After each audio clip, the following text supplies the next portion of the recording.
Hai, apa kabar anak-anak? Puji Tuhan, kalian baik. Miss juga baik-baik saja. Yuk, kita lanjut pelajaran hari ini. Telinga sebagai indera pendengaran. Bagian kedua. Rabu, 3 Februari 2021. Hari ini kita akan mempelajari yang pertama adalah mekanisme pendengaran. Ya, nih ada gambar telinga. Bunyi dapat didengar jika ada zat perantara. Nih ya, nih, manusia atau kita bisa mendengar itu jika ada zat perantara. Zat perantaranya yang pertama adalah benda padat, benda cair, dan benda gas ya. Nah, ini ada gambarnya. Bagaimana sih mekanismenya? Ya, zat perantara itu yang menyampaikan bunyi ke dalam telinga kita. Makanya kita bisa mendengarnya ya, karena ada 3 zat ini tadi nih. Ada benda padat, benda cair, benda gas. Makanya kita bisa mendengar bunyi. Kita bahas lebih lanjut ya mekanisme pendengaran tadi. Nih, Ibu tunjukkan ada gambar telinga. Nih ya, kita ulang lagi ya. Ini yang disebut daun telinga. Ya, ini bunyi masuk ke dalam lubang telinga. Ini disebut gendang telinga. Lalu ini adalah tulang pendengaran. Ini rumah siput dan ini syaraf pendengaran. Nah, bunyi yang ditangkap oleh daun telinga bergerak masuk melalui lubang telinga nih ya, melalui lubang telinga masuk dia. Nah, bunyi menggetarkan nih, di sini ya, bunyi menggetarkan telinga, lalu menggetarkan tulang pendengaran. Ini tulang pendengarannya ya. Masuk, menggetarkan gendang telinga ini, lalu juga langsung menggetarkan tulang-tulang pendengaran. Ya.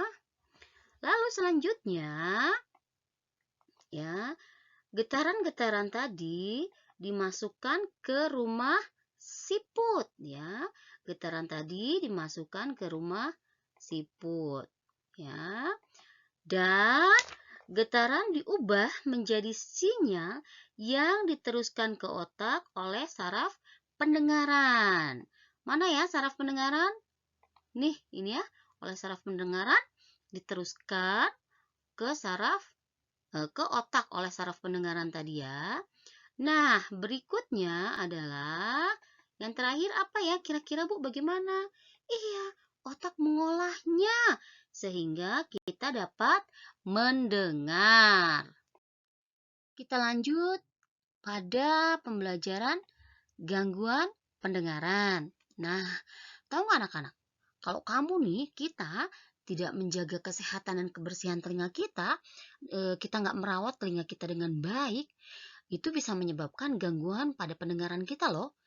Kita bisa saja tidak mendengar atau tidak jelas mendengar seseorang atau mendengar bunyi-bunyian ya. Masa sih Bu? Bisa gitu Bu? Oh bisa sekali. Gangguan pendengaran dapat disebabkan oleh kecelakaan, penyakit, juga bisa dari bawaan lahir. Ya, makanya ada beberapa orang yang terlahir dengan tidak bisa mendengar. Kita akan bahas beberapa penyakit ya, gangguan pendengaran. Yang pertama, kita akan bahas otitis media atau radang telinga tengah. Ini gambarnya nih ya. Apa sih Bu radang telinga tengah itu? Nih ya, radang telinga tengah yaitu infeksi peradangan pada telinga tengah.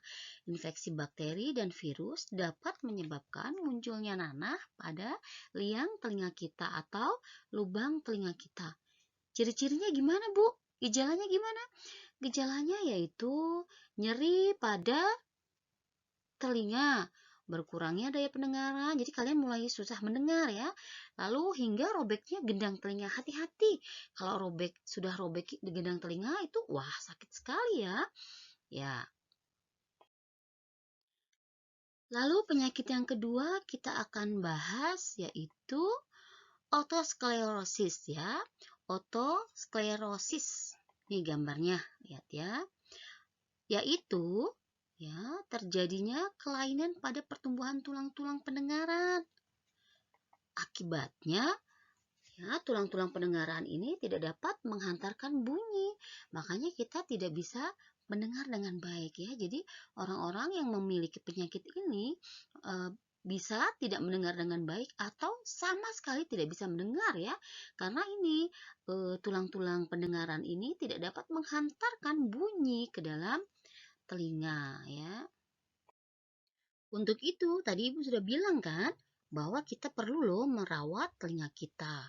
Ya, lalu bagaimana sih Bu cara merawat telinga kita? Cara merawat telinga kita antara lain, yang pertama nih, hindari mendengar bunyi terlalu keras. Tutuplah telinga kalian jika kalian mendengar bunyi terlalu keras ya. Ini gambarnya lihat nih, misalnya bunyi-bunyian dari ini terlalu keras berisik. Atau disebut juga kalau kita bisa mendengar polusi suara ya. Minggu lalu sudah kita bahas tentang mendengar suara kereta api, suara pesawat terbang yang terlalu berisik ke telinga kita ya. 2, bersihkanlah telinga dengan kapas atau baby oil atau air bersih. Cukup bersihkan telinga bagian luar saja. Ketiga, tidak memasukkan benda tajam ke dalam telinga. Apa sih Bu contoh benda tajam ke dalam telinga?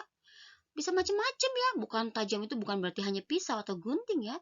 Bisa saja pensil ya atau pulpen kalian atau apa ya, sedotan, atau bisa juga cotton bud. Pada saat kalian membersihkan telinga tidak hati-hati itu tajam ya. Itu bisa saja menyebabkan telinga kalian rusak. Hati-hati, bisa menusuk gendang telinga kalian. Yang keempat adalah, ini lihat, ini gambar apa ya? Ini gambar dokter THT atau dentist ya. Nih, bersihkanlah telinga bagian dalam ke dokter THT ya, telinga, hidung, tenggorokan. Jika ada sumbatan atau kotoran telinga yang mengganggu kalian, atau jika kalian mengalami gangguan telinga lainnya, segeralah pergi ke dokter THT.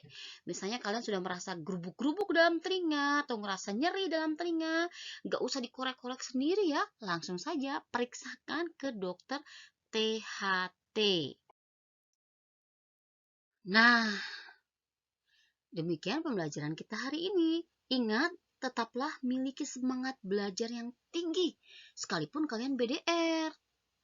Selalu ada harapan yang pasti di dalam Kristus. Sampai jumpa.